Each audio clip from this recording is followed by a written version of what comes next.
Warm greetings and good golden morning. And as the tradition of the Brahma Kumaris says, Om Shanti. Who owns your happiness? Right?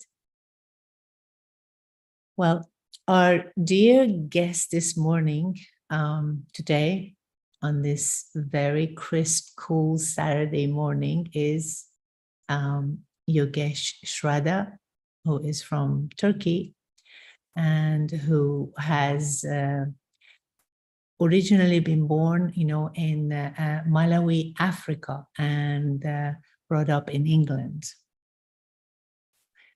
Professionally, Yogesh has been a personal development trainer and workshop facilitator for over 20 years, and also student of the Brahma Kumaris for over 40 years. His training comes, from a large array of spiritual sustenance, but he has also, he has trained and facilitated globally, like literally globally. And among his many clients, he has trained, Microsoft, IBM, Motorola, Barclays Bank, Citibank, and also Bank of America, which we are now currently in America. And so he has shared his wisdom and training with all these corporations and organizations. He currently coordinates the services of the centers in Turkey. And as you will witness through the vibrations of this very deep and insightful soul, he radiates the energy of gentleness, humility, and deep wisdom. So in today's talk, Yogesh will connect us, we connect all the dots of our longing for happiness with inner knowing, the relationships and purpose. So let us welcome him to this Pacific time zone participation, who currently, we have a lot of souls with us. We have souls on YouTube too. And we have souls all the way from, Oregon, Seattle, down to Tijuana. And all the ones who are in the Pacific time zone, welcome. And may you enjoy this talk this morning, and feel free to share your questions in the chat box. So we will make sure that all the questions are addressed and all the voices are heard within the time frame that we have.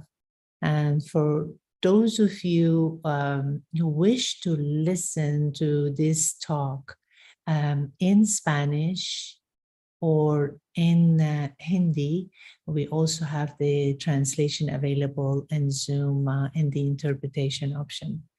So Yogesh Bhai, welcome.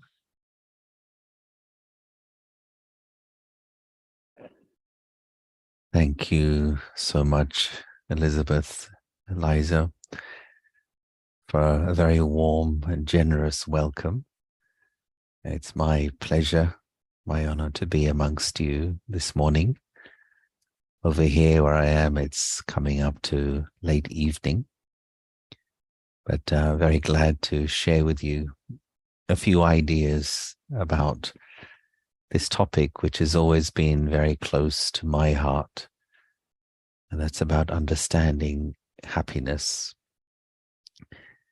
And as you may have read in the brochure, that I do believe that most of our behavior is being driven by the need to experience happiness. And happiness is also perhaps the main image which is used to sell us things. We see images of a happy individual, happy couple, a happy family, and that attracts our attention. And we want to experience the same happiness.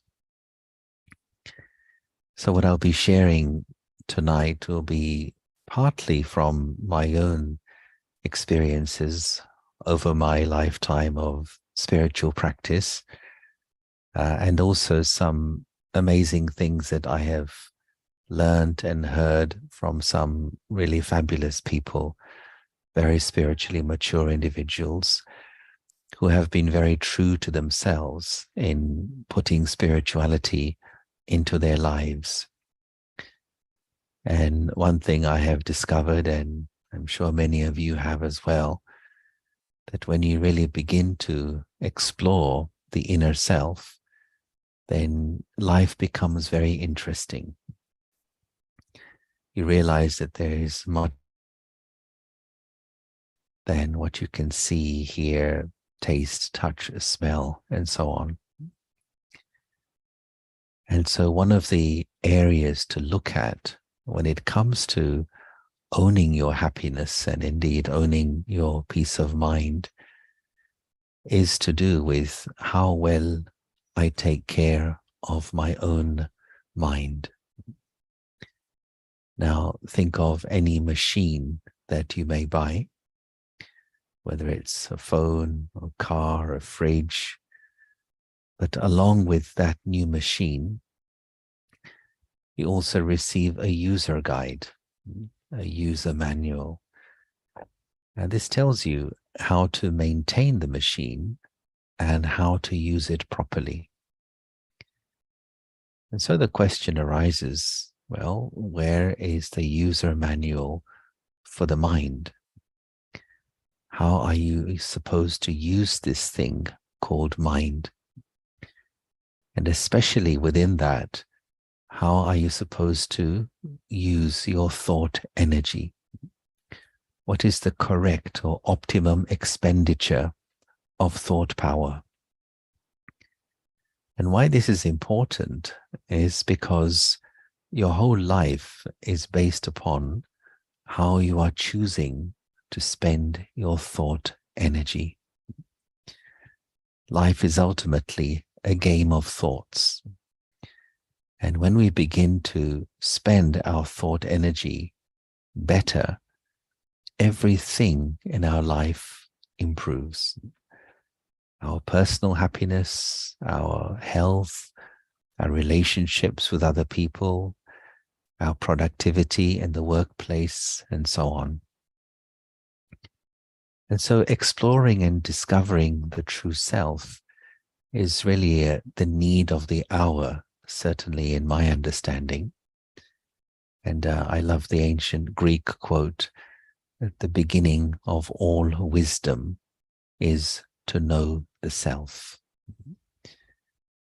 And although these quotes and great literature has been around for many, many years, but generally how little attention we pay to it.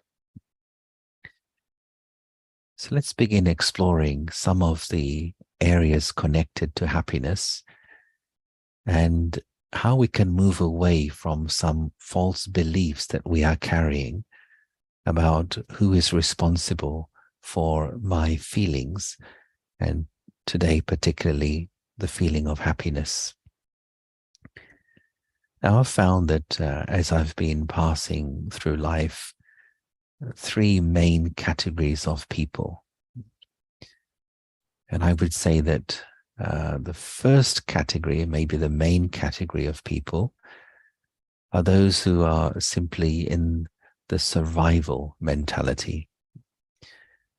And I remember when I first started working in central London, my first job some years ago, then I would go into the office, and as you do, you say to your colleagues, "Good morning, how are you?" And most would say, "I'm just surviving, mate." And for me, it was a bit odd to hear that. Just to survive. If we have our basic needs met, then surely there is more to life than simply surviving. To survive is maybe what a tree or a plant would do. But we are human beings. We have consciousness. We have perspective. And so we can change our relationship with life such that we don't simply need to survive, but we can experience more. And then the next category is of people who exist. So to exist means you go through the day-to-day life experiences, and sometimes you win, sometimes you lose something. Sometimes you are praised, sometimes you are criticized. Sometimes you may be the center of attention. Other times, perhaps you are completely ignored. So all of those things happen. And when we are in the existing stage, then our emotions are based upon the circumstances, the situations, the behaviors of other people around us. So if things are going well, we may feel happy and elated. If things are not going so well, we may feel upset, disheartened, depressed. If other people are behaving according to my wish, I am happy. If they're behaving according to their wish, I lose my happiness. And so in this state of existence, it's rather like being on an emotional roller coaster. Ups and downs, ups and downs. And this, of course, gets very tiring for the mind and can lead to some exhaustion, mental exhaustion, emotional exhaustion. But then the third category, and this is the category that I would say we are all interested in, is not those who simply survive, not those who simply exist, but those who truly live. Now, what does it mean to live? Well, it means as you go through the day-to-day life, again, you may encounter similar experiences to the other two categories. You may win, you may lose, you may be praised, you may be criticized, center of attention, ignored. All those things may happen. But when you are in the living mode, then it's as though you have made a contract with yourself.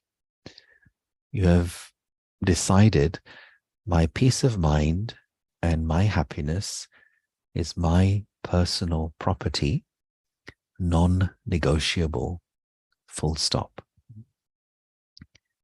And the other main difference between living and existing is a person who is living has chosen how to view situations, how to view, for example, criticism, how to view something which did not work out.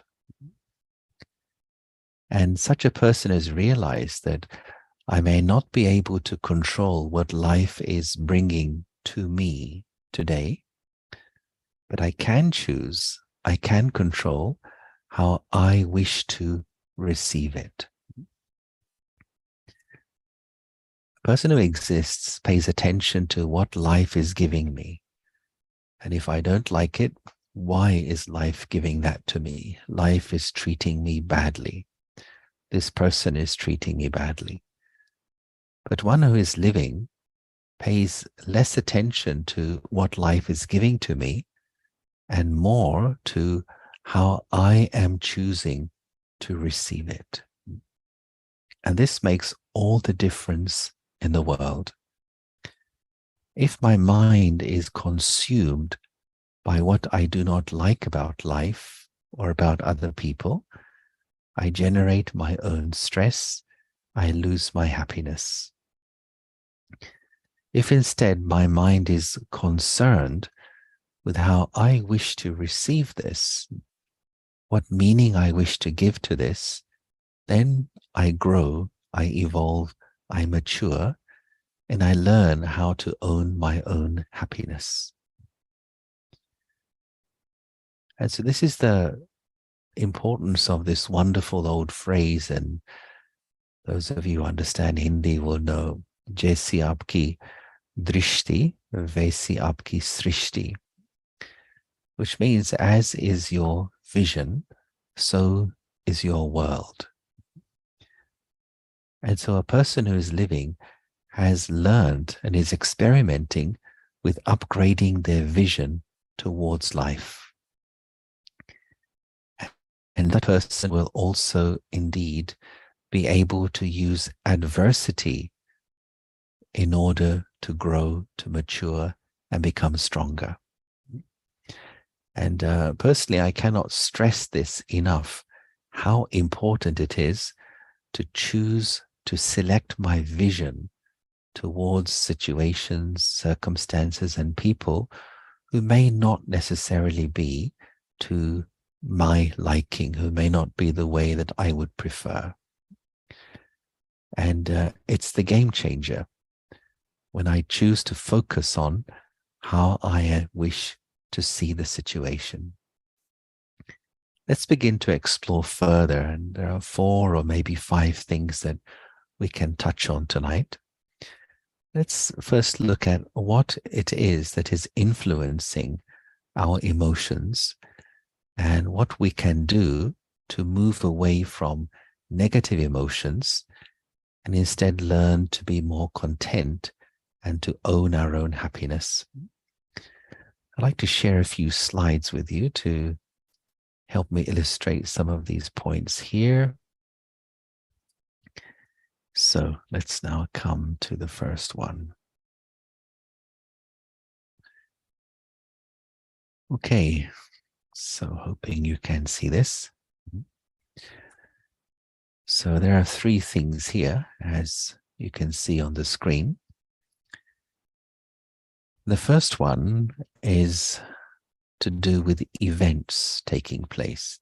Now, we're all surrounded by events all the time.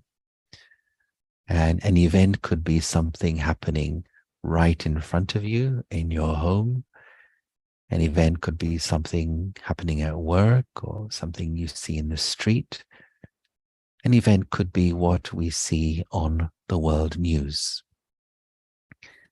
And there's not so much we can do about events. But then come to point 2 here, which is meaning. We give meaning to the event with our minds. The event is outside of me, but with my mind, very, very, very fast, I am giving meaning to that event. We walk through the streets every day and we see the billboards and the advertising, and our mind is giving meaning to what we see and what we hear. But it happens in a nanosecond. We don't even realize that we are doing it. And hence, sometimes humans are described as meaning-making machines. Now, why this is important is because the meaning that you give to an event is going to generate your emotions. And this also happens very, very fast. The meaning is given to the event, and just as quickly, an emotion is generated. And so here is the sequence: event meaning emotion, event meaning emotion. It goes so fast that what we think is happening is that the event is directly responsible for my emotions. But as this diagram is very clearly pointing out, this is actually not true. But yet, this is the wrong belief that generally most people subscribe to. So, for example, a person may say, I am very upset because of what you said to me this morning. or I am angry because of something which happened yesterday, or I am worried because of X, Y, Z. True or false? In fact, it's false. We say it, but it is not true. I'm not upset because of what you said this morning. I'm upset because of the meaning my mind is giving to what you said. I'm not angry because of what happened yesterday. I'm angry because of the meaning I am giving to what happened yesterday. I'm not worried about because of X, Y, Z. I'm worried because of the meaning that I am giving to X, Y, Z. And so this is both bad news and good news for us. The bad news is that we cannot blame other people for our negative emotions. So sorry about that. But the good news is exactly the same. And that is that if I wish, I actually can be in charge of the way I feel.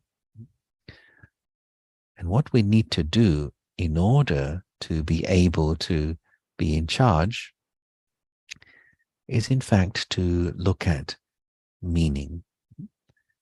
There, I need to stop trying to control the event.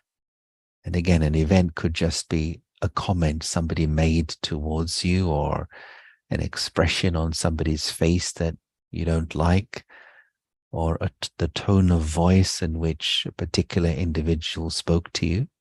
All these are events. I cannot control the event, but I can control and upgrade the meaning I am giving to that event. And so the question arises, well, how do you do that? What is meaning made up of? What are the components of meaning? Indeed, what is the meaning of meaning? Let's look at these components of meaning and see what we can do in order to upgrade the meaning I give to the event, such that my emotions are in my own hands rather than feeling as though I'm a victim of the events. So here now comes the next slide, and let's explore the components of meaning.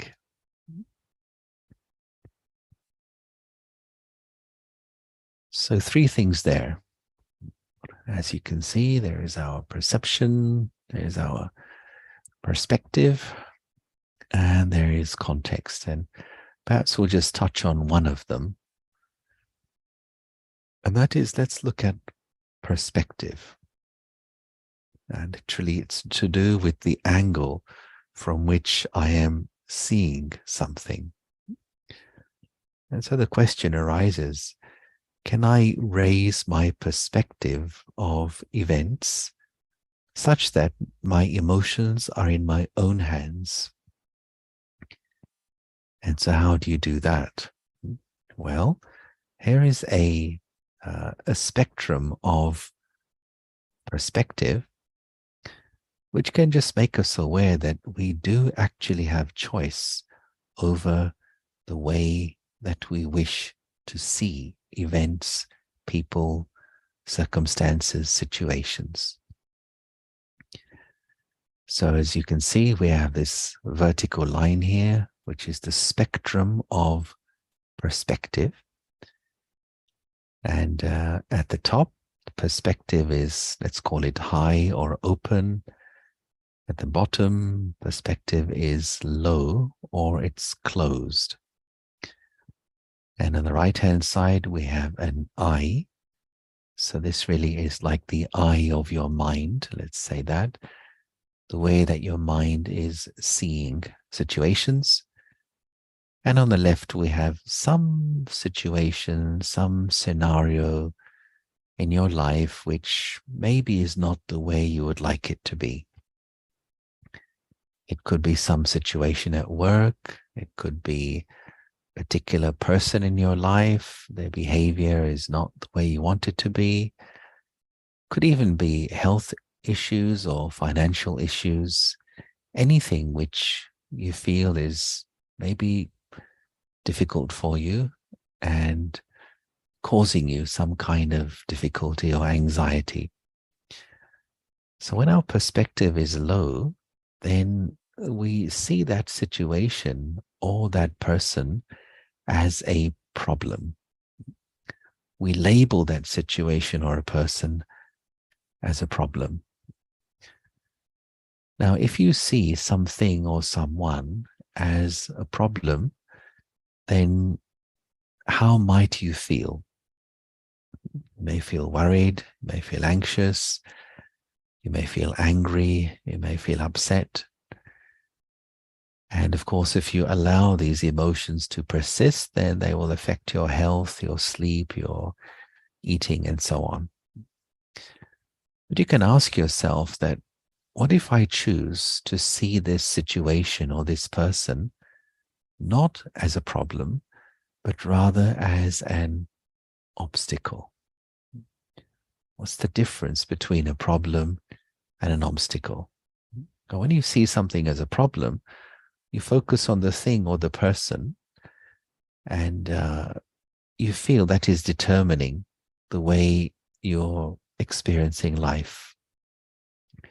When you choose to see the same thing or person as an obstacle, you focus not on the thing in your way, but on yourself. And you ask yourself, how can I get over this? How can I find a way around this? How can I find a way through this? The whole focus of your attention has shifted from the person or the situation to yourself. Now, obstacles come in all different shapes and sizes. And one of the forms they take is the form of people in your life. So what to do? What to do if you're in a situation where you're finding another person very difficult and you feel that your happiness is evaporating just by seeing or thinking of that person? The moment that individual enters the room, your happiness goes out of the room, for example. So what to do?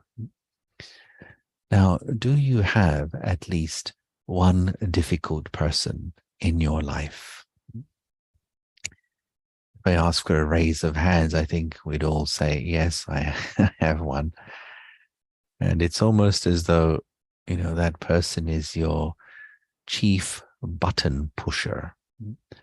He or she knows where all your buttons are and is a world expert at pushing your buttons and seems to have a degree in irritating you.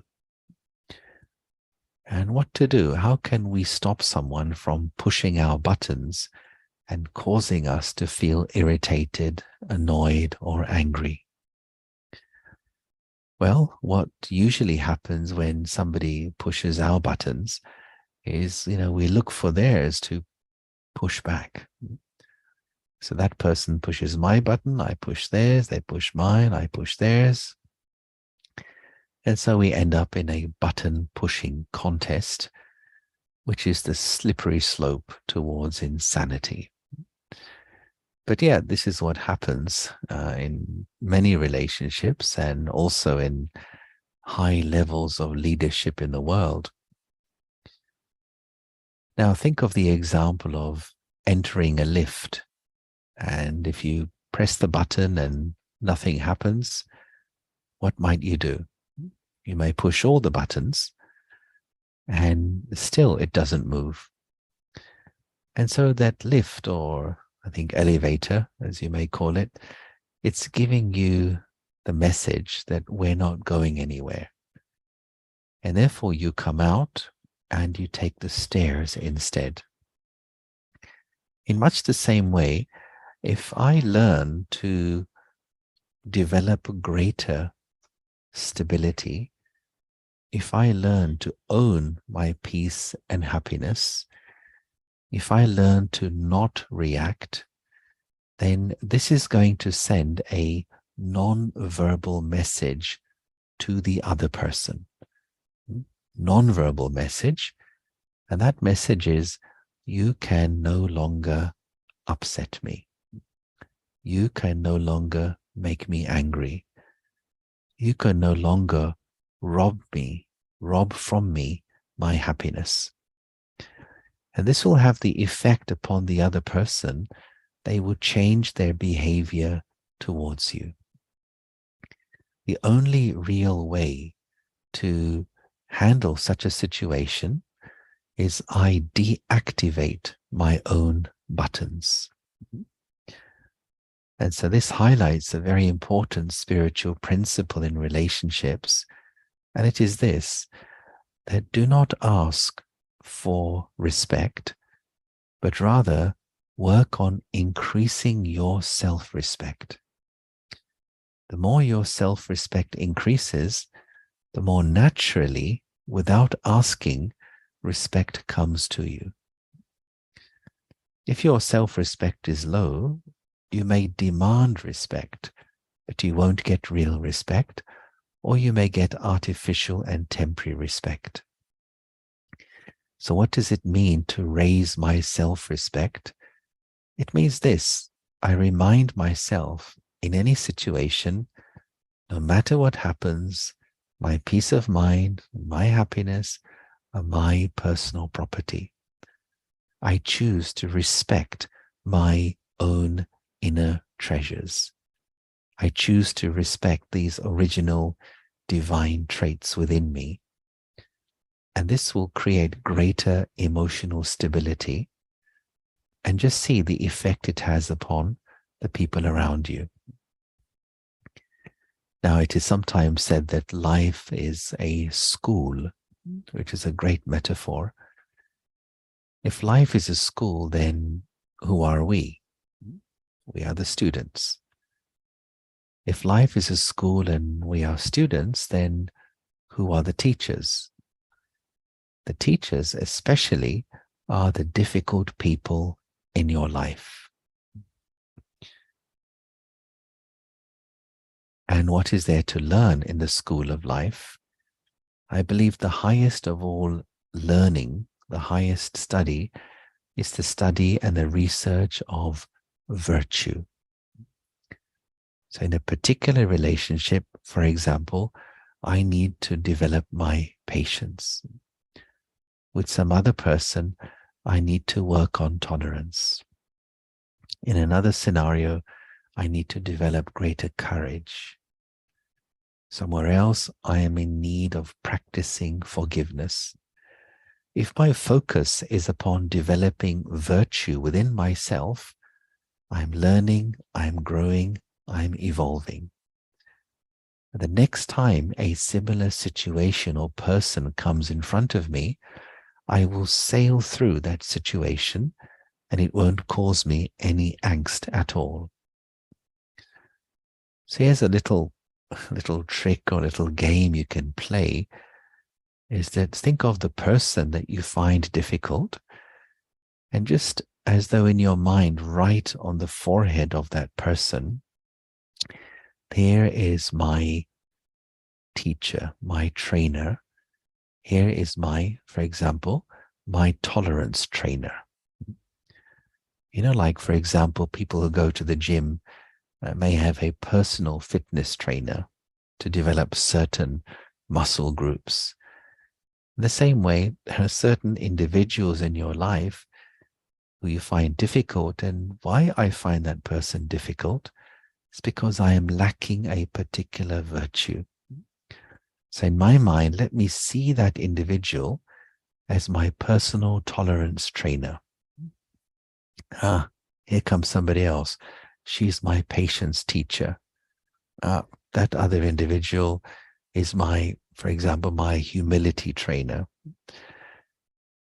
So without telling them, but in my mind, choose to take the opportunity to learn and develop virtue within yourself, And then not only will you not be affected by that person's behavior, but you'll actually be using that behavior to push you forward in your personal and spiritual growth and developing greater emotional maturity. And that's what the next stage here is telling us, that the same thing now you see as an opportunity. Here is an opportunity for me to grow. Here is an opportunity for me to apply what I have been learning and put it into my life. Then as your perspective continues to rise, now the same thing, the same person, the same scenario, you see as a test. Now, do you like tests? Now, usually when we are at school, we don't like tests, but tests are useful for me to know what I have really learned and where I need to pay attention. So for example, we take our body for a test, don't we? Which is called a health checkup. Or we take our car for a test to the garage. They check the wheels, the wipers, the brakes, and so on. And if something isn't working properly, then we fix it. We take some action. In the same way, the same situation or person who I was finding as a problem, now I see as a test. I use that opportunity to check myself that I think maybe let's say I'm a very loving and honest person. How do I know until there is some situation which tests me? I may think I'm very, very kind-hearted. How to know until someone or something is there which tests that? So I'm able to use that situation to know myself better. And then the final stage in this series is what I saw as a problem, now I see as a gift. And a gift means, I got something. A gift means I learned something. A gift means my life will be better for having received this gift.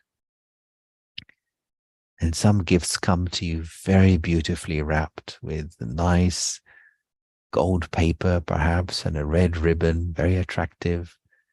But you open the gift and inside, maybe not so useful. Other gifts come to you badly wrapped, tatty, unattractive. But you open it and inside, maybe a real diamond for you. And so there are some remarkable people who've been through life-threatening situations, even illnesses which were considered terminal. They passed through it and they said it was the best thing which happened for me. It opened my eyes to seeing life from another angle. It woke me up. So we may not have such severe situations, but if we have this awareness that if I'm honestly trying to apply virtue in my life, then life is going to provide gifts to me. Sometimes it takes time to be able to recognize the gift, but have patience, have faith in that, and what seemed to be a problem may turn out to be a real gift. And so there we have seen that how if I raise my perspective, I am giving different meaning to the event. And since I'm giving different meaning to the event, then the way I feel is going to be in my own hands. And one of the things that I have discovered in people who are honestly on a path of self-growth, on a spiritual path, is their vocabulary begins to change. Such people, they stop complaining. They stop criticizing. because they understand that the person is how they are, situations are how they are, but how do I wish to deal with this? They pay more attention to their focus, their approach, rather than what may not be so good in the life around them. And therefore, such people, I find, they are continuing to grow and evolve and mature spiritually, simply because, so to say, their third eye is open and they're taking the opportunity to grow rather than just to pass through life with the complaints and criticisms. So let's do this now that I've been talking for a while and you've been absorbing some information. I think it's a good idea just to have a moment of reflection, a little meditation. And this also connects to how to develop our inner strength, which then also enables us not to be affected by situations and people which may ordinarily steal our happiness. So I'm going to do a little visualization with you, and I invite you just to have your back straight if you can. And if you're sitting on a chair, you may wish to have your feet flat on the floor. And I'll speak out a simple guiding commentary, and also going to play a little bit of music as well. Okay.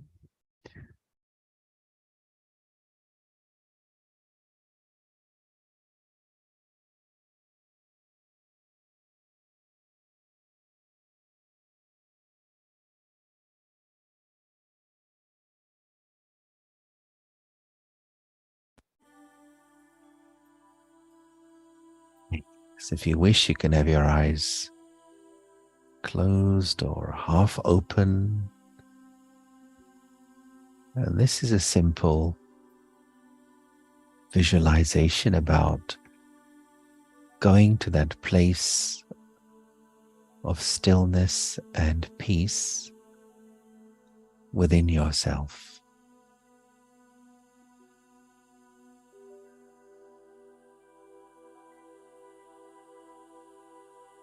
So the world outside of me is the world of sound,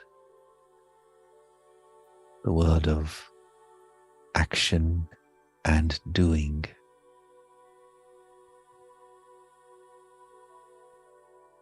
And there is not much I can control about the world outside.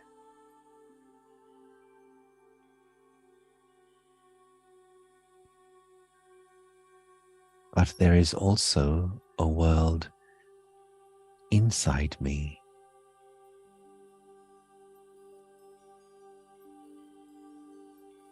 The world of my thoughts, of my feelings,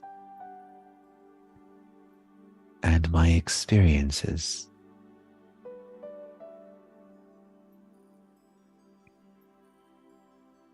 And the world inside is in my own hands.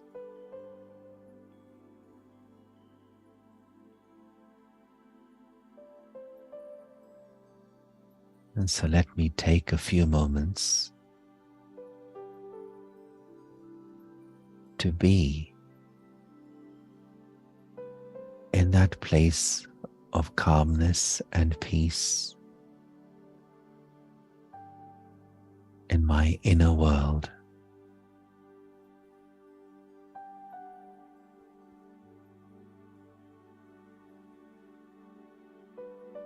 So just bring your attention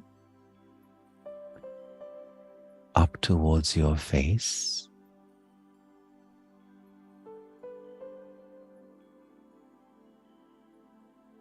Bring your attention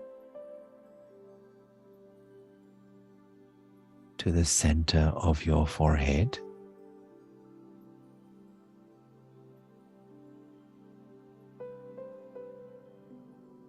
And here at the center of the forehead, picture a small room.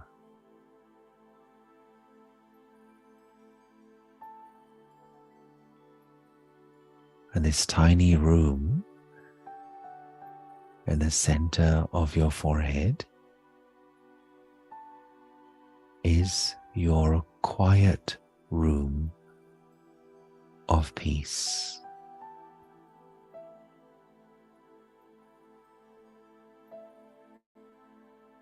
Just visualize this very pleasant, quiet room of peace in the center of the forehead.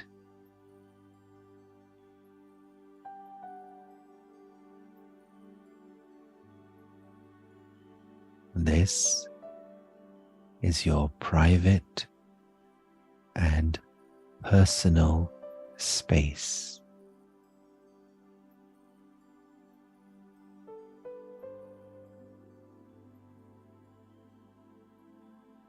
And when you are inside your quiet room,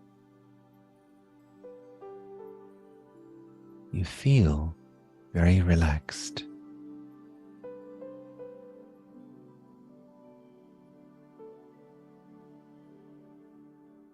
This is the place where you can be yourself.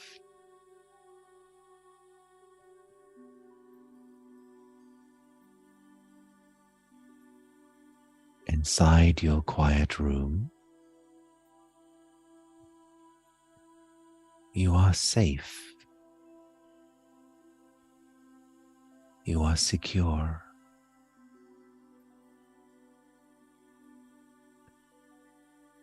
You are free from the pressures and the demands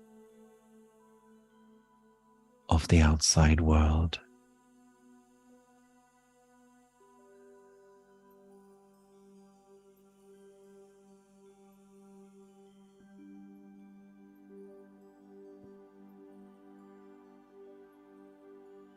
Inside the quiet room, you can let go of your daily roles and responsibilities.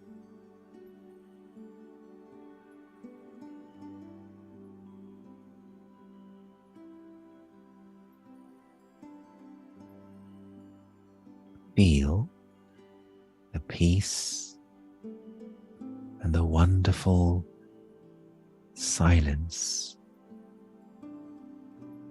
of your quiet room.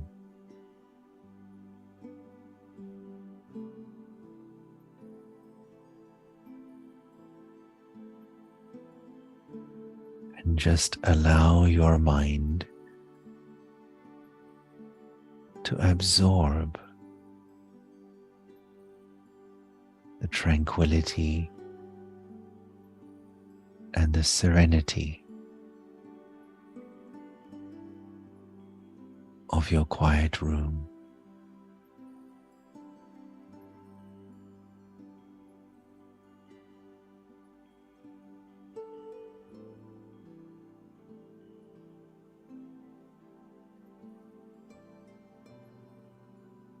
As you do so,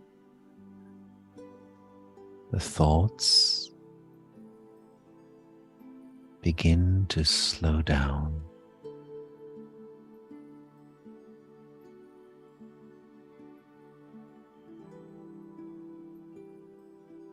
The mind becomes calm.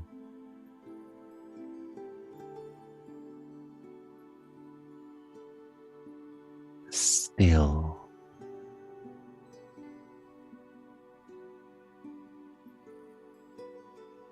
Relaxed.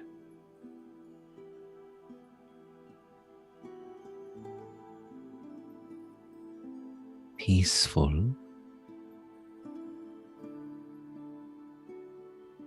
and free.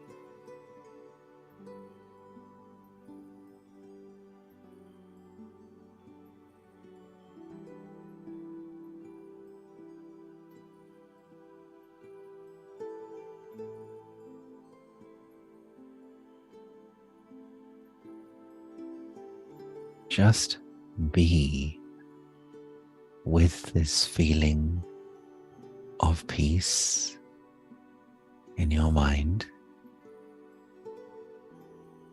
for a few moments.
Okay, so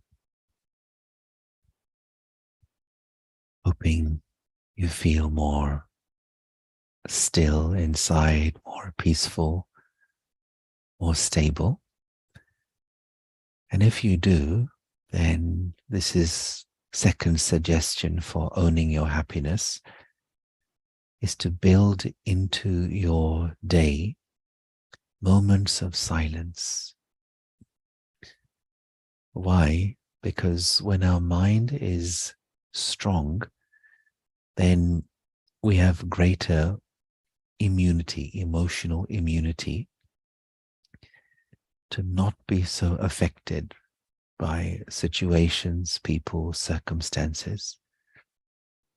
And a meditation or a visualization like that is just like recharging the battery of your mind. When it is charged up, then we have greater resilience, greater inner strength. And a suggestion is, again, some of you probably do this anyway, but to start the day every day by spending some time just visiting, going to that inner room, that quiet place within yourself, just experiencing the truth about you, the inner being, the spiritual energy. And that truth is, my nature is peace. We use the phrase, I am a peaceful soul. Just put that thought into your mind and just dwell on that thought. I am a peaceful soul. Allow that just to percolate through your consciousness. Why this is important first thing in the morning is because whatever you experience in the morning is going to affect the rest of the day. Now, it's for good reason that sometimes people say, if somebody's having a bad day, they say, I must have got out of the wrong side of the bed this morning, which is then a humorous admission that because the day started off badly, the rest of the day is going bad as well. But the opposite is true as well. If I start the day well by visiting the peace inside me, experiencing that peace, by giving my mind a peace breakfast in the morning, it's going to support my emotional state through the day. And that's when challenges come during the day, in the traffic, at work, and so on, people's behaviors.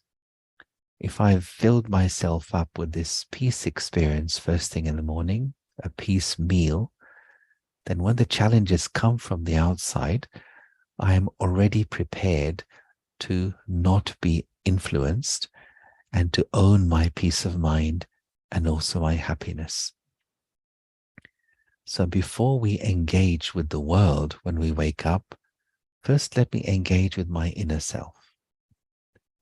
First, let me journey inward, spend a few minutes, even if it's only 5 minutes, charge the inner battery of the mind, and then engage with other people, what's happening in the world, the news, the traffic, the weather, and so on.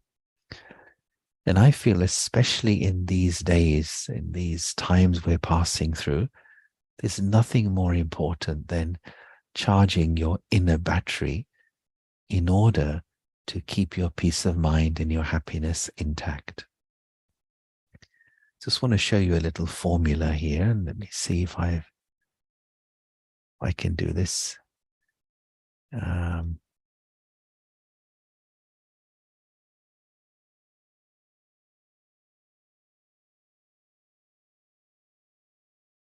Just bear with me a moment.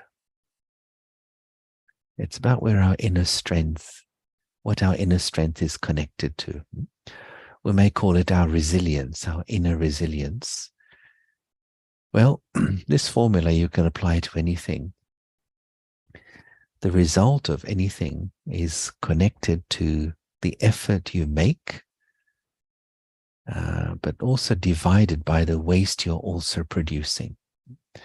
So in our context, in terms of our inner spiritual strength, how to increase my inner resilience so that my happiness remains intact and does not disappear.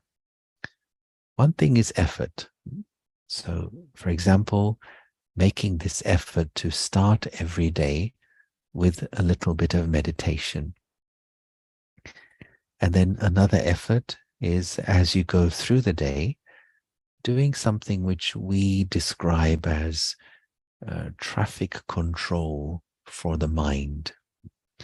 That is trying to stop every couple of hours or so, at least to start with, and then you may make it more regular, just to go from that doing mode to the being mode.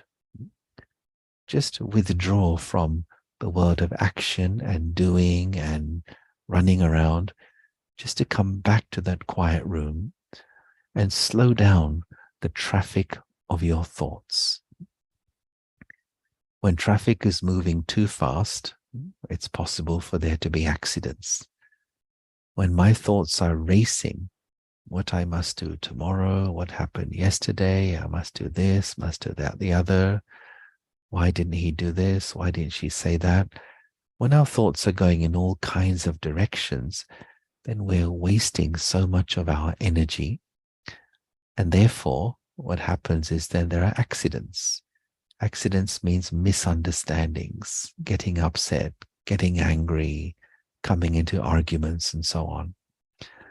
So traffic control for the mind is a practice where I'm just going to that quiet space within myself and just ordering and coordinating the way my thought energy is moving. Okay, so make more effort, but as well as that, we need to pay attention to reducing the waste. If I make more effort and I also reduce my wasteful habits, then my resilience is going to increase and my happiness will remain intact. So what can we do to reduce the wastage of our mind's energy? Two things perhaps to pay attention to. And these two things are connected to our words, but also to our thoughts. So one is to be more economical with our words, firstly, and then also with our thoughts. So can I speak more economically? And that means that to know what you want to say, to say it to the right person at the right time. Sometimes you may say something good to somebody, but it's at the wrong time. And therefore it just causes confusion, or even can end up in some kind of argument. Think of how you may economize with your money. If you want to buy some item, for example, of clothing, you may shop around, go to 4 or 5 different shops, check the prices. You may wait till the sales are on.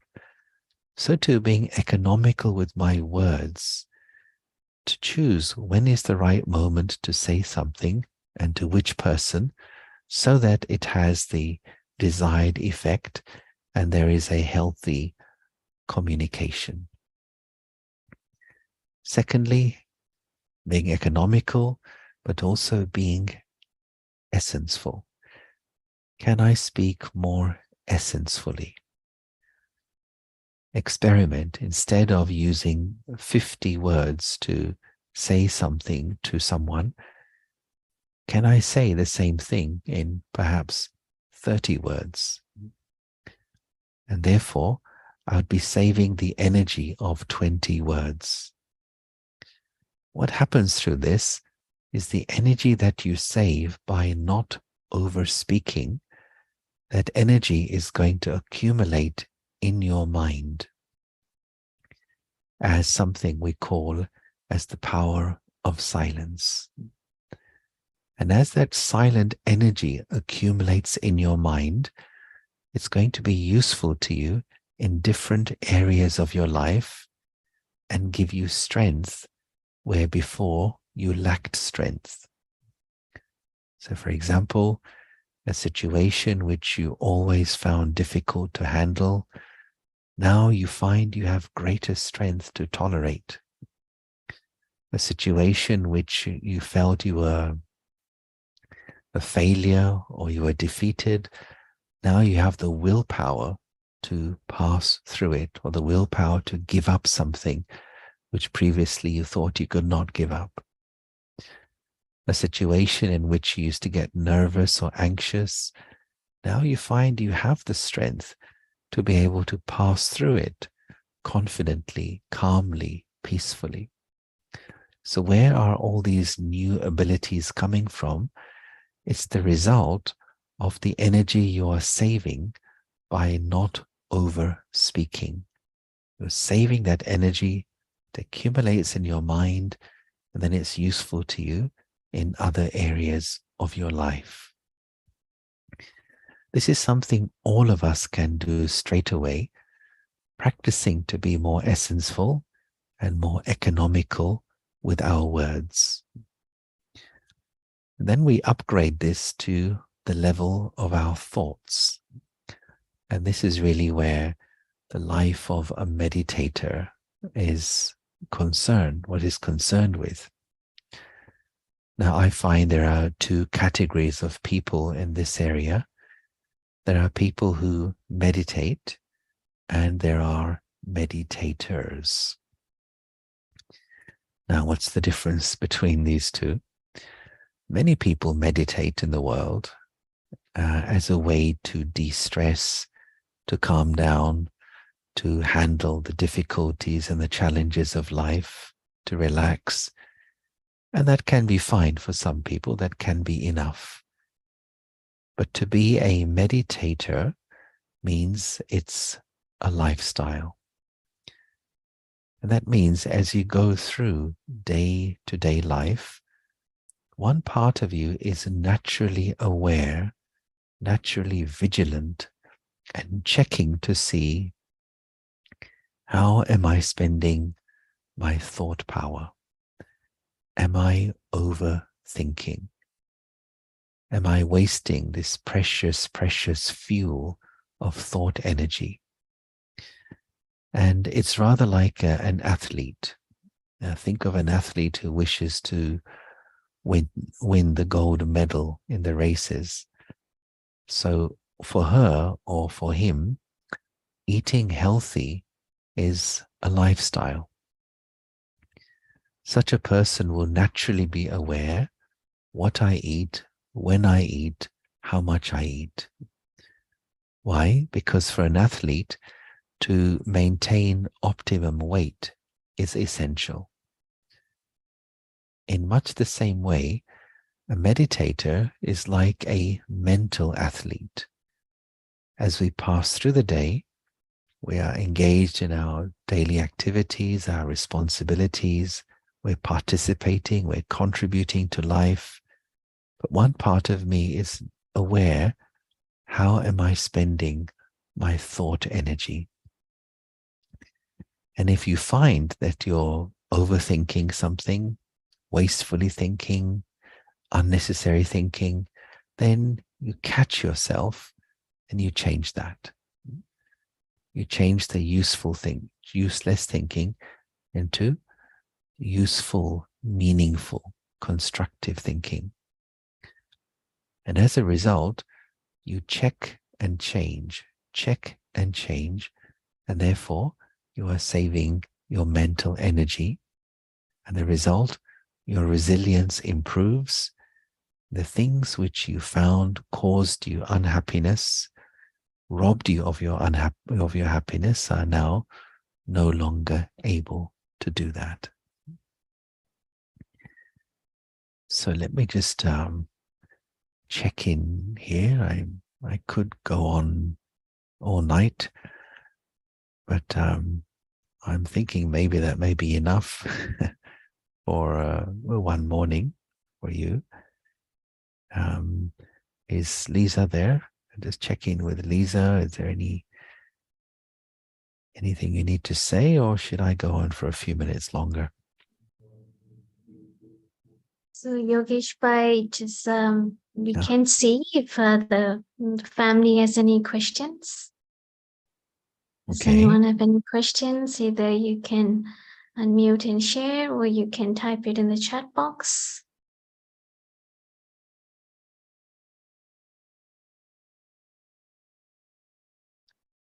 I guess they're good. All right. So there's one word particularly amused me. What you shared was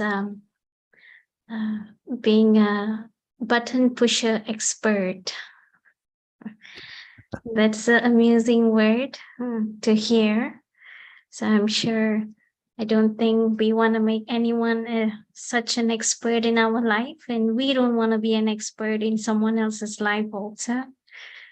So just the way you shared how we can take full priority and take full responsibility of our happiness.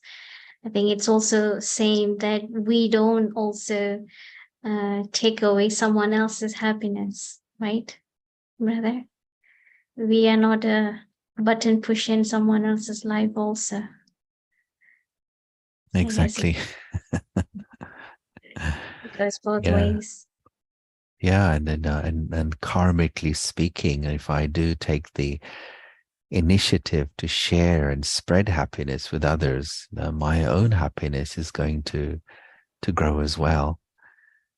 And I think it's the greatest gift we can give to others is to raise their spirits.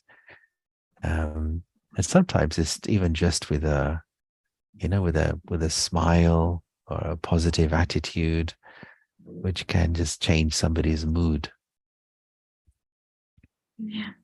And the equation also was very nice.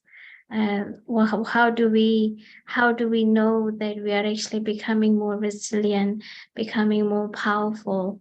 Is checking effort, dividing effort with waste. Sometimes we may feel that we are doing a lot of effort, but we feel like we are back to square one. Our feelings, we feel we are struggling in certain areas of our lives. And I think it's also, like you said, it's good to check, apart from making the effort, am I also unconsciously wasting it somewhere? Yeah. Sometimes we describe those as leakage areas, where the soul energy is leaking out, and it's usually due to unnecessary thoughts, which then cause unnecessary or wasteful emotions. And before we know it, we feel half empty. So it's like deep personal inner work to know where I need to plug those leakage points, and catch my mind when it drifts into wasteful thoughts. And as you would know, that one of the words which we have to be very careful of in practical life situations is the word why. When something happens, if I question unnecessarily why he did this, why she said that, it can just open the door to a forest of other wasteful thoughts. And one very practical example coming to my mind, which I really, really found very helpful, was that imagine a student sitting for an examination. He's sitting and writing the exam, and in that exam paper there is some unusual question. And the student starts thinking, well, why is this question here? What was in the mind of the examiner when he wrote this question? So if the student thinks like this, then he or she is wasting their time, because during the exam, you have to answer the question, not question the question. And sometimes we do that in life. A behavior of someone, or a phrase, or a tone of voice, or a look, or an expression which I didn't like. And if I start thinking, why he's like this, why she said that, why they did that, then I'm questioning the question, and I'm just creating negative emotions for myself. But to answer the question means that at that very moment, I need, for example, stability. At that moment, I need perhaps to apply acceptance. At that moment, I need, for example, to be more loving or more compassionate.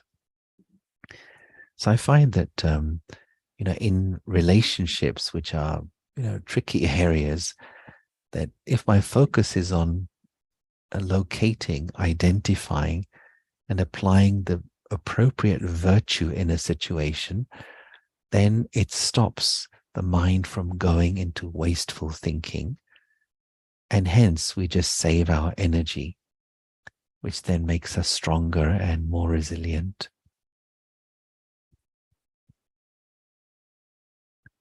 So, brother, there's a question here. When we see ourselves going back to square one, how we were thinking, certain habits, what do we do then? How do we catch ourselves?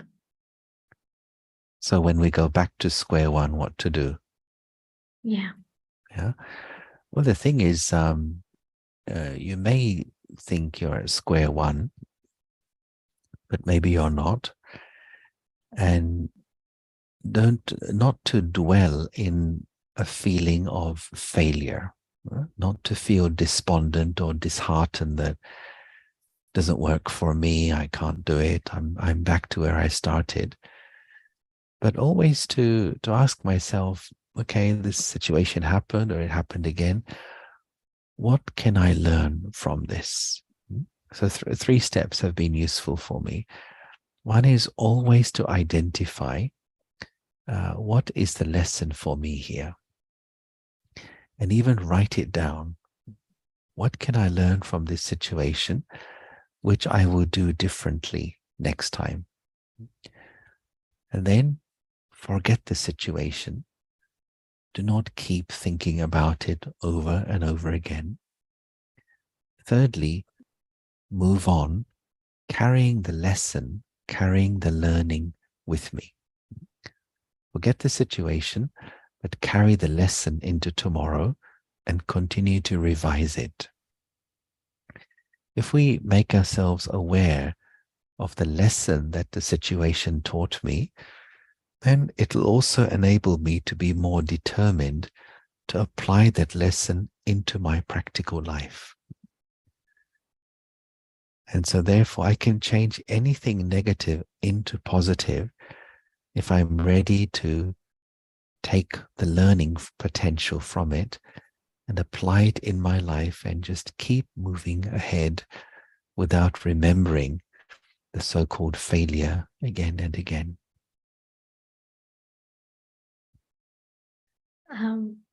There's another question.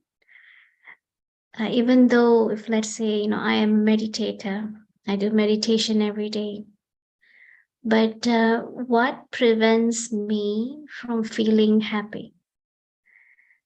Why do I sometimes feel this downfall?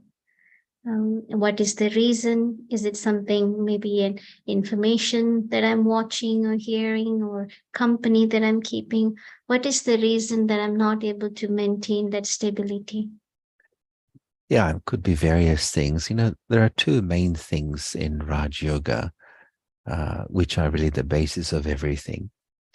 One is regular meditation, which gives you power. But then the other is to know what attitude and vision is appropriate for the practical situations in life. So why I may lose my happiness or I feel low is because I'm not seeing a situation from the correct angle. And this may result in this deep habit, which many have, of taking sorrow from a situation or from a person.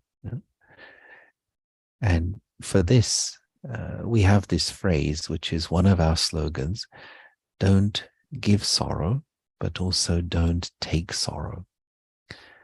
And I find most people have this habit of taking sorrow from people or from situations. So if we simply pay attention in studying spiritual knowledge, which is why we study so intensely, what is the correct approach to this situation? For example, if I'm being criticized, or a person's behavior may not be, let's say, may not be so good, but why do I become influenced by it? What should be my attitude towards that individual so I do not become influenced by that behavior? This requires spiritual study. And I think the lesson underneath this is really to work on my self-respect, my self-esteem.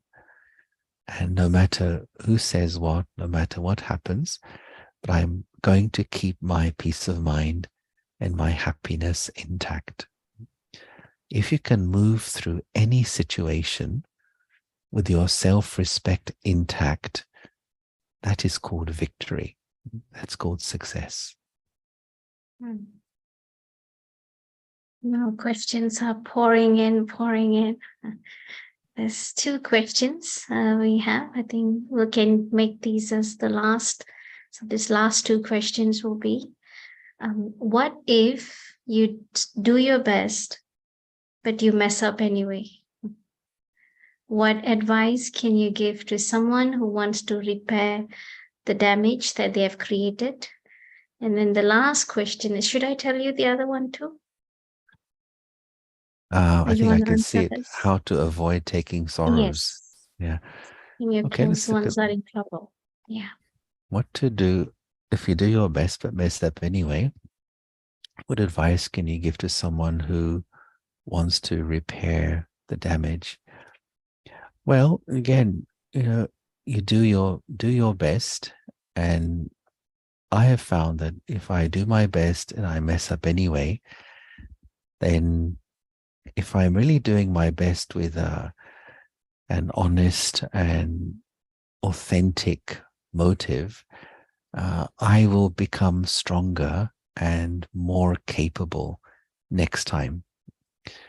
So see situations where you mess up as a training to make you more experienced to do it better the next time.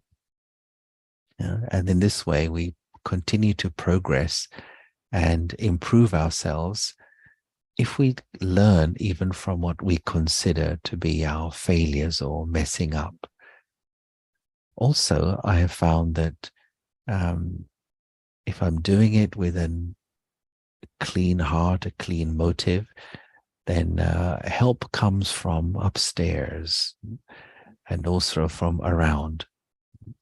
Honesty is like a magnet. It draws cooperation.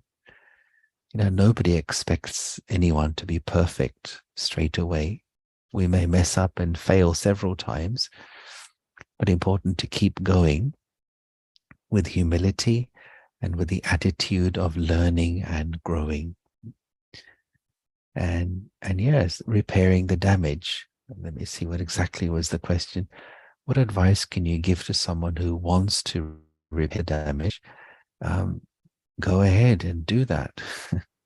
If I've caused any kind of damage, I should volunteer or offer to repair in whatever way I can. It's my responsibility to take that initiative if I've been the one to cause that damage.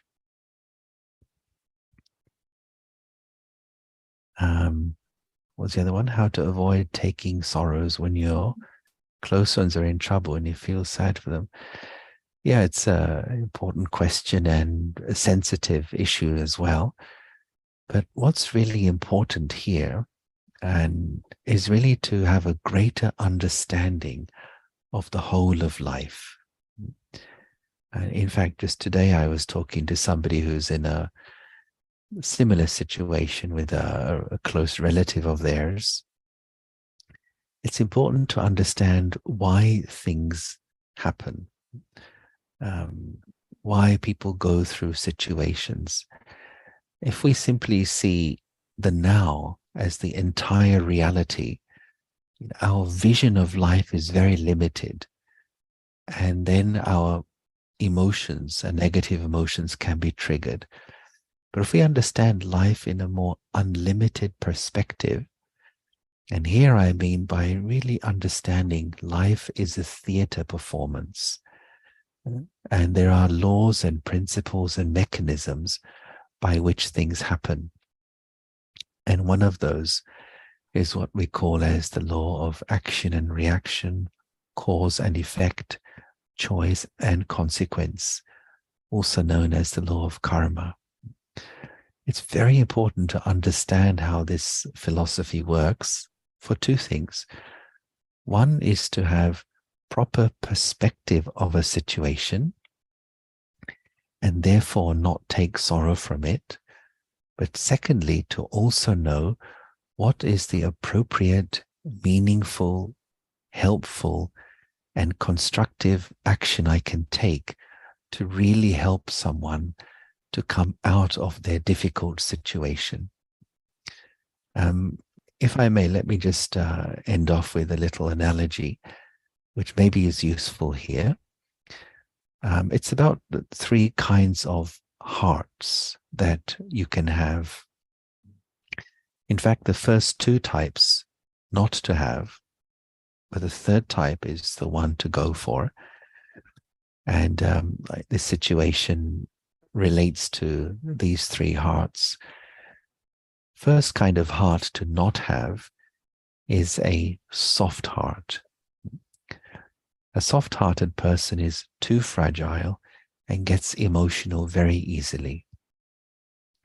So, for example, let's say I have a soft heart, and you are telling me about some problem of yours.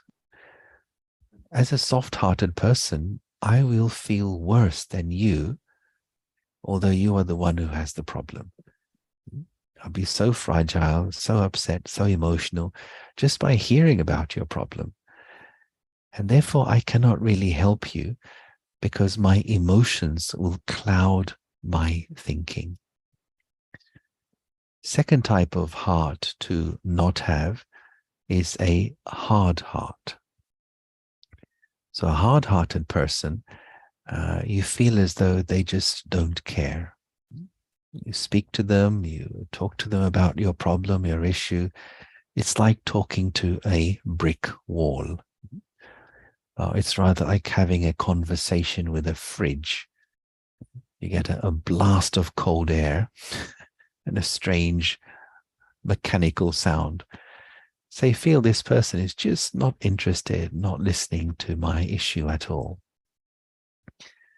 But the kind of heart to go for is not soft heart, not a hard heart, but rather a strong heart.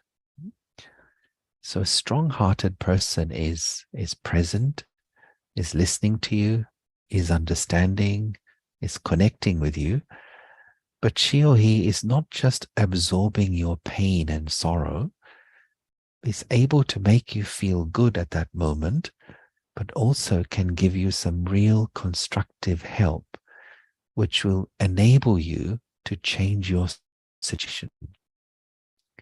Can say or do something which will help you to stand on your own 2 feet so that your situation changes.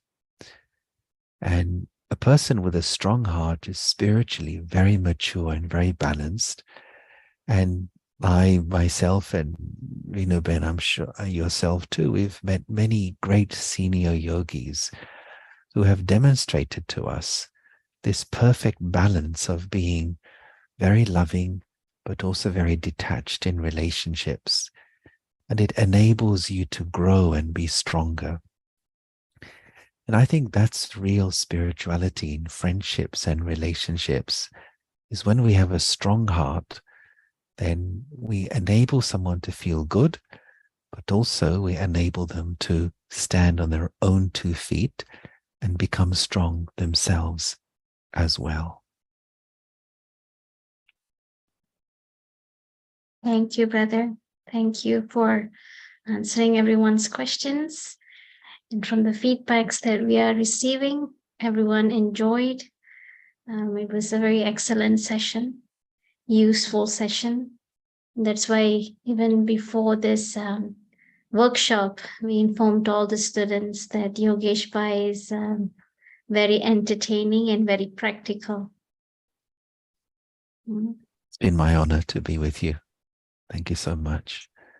So hopefully you enjoyed your ticket-free trip to the West Coast, USA. One day we will also see you in person. So thank you so much. And everyone, you can turn on your video just for a few minutes. And we can all wish brother with a wave. You don't have to turn on your sound, but just turn on your camera. This is our appreciation to Brother Yogesh, so he can see the West Coast family. Oh, great. Yeah, I do recognize a few faces there. Okay. Yeah, Anubhuti is there, Retreat Center. And Sister Elizabeth. Yes, and there's 50 others that you're Thank not you. seeing Oh, because we okay. streamed the talk. So other centers have streamed the talk. We'll fill you in. But thank you so much, brother. It was wonderful. There's Great. many centers in the West Coast, so people, it's like connecting Zoom, their Zoom with our Zoom. So there are many others in each centers who are joining, and there's also people joining from YouTube, which they are very subtle. You can't see them here. Great.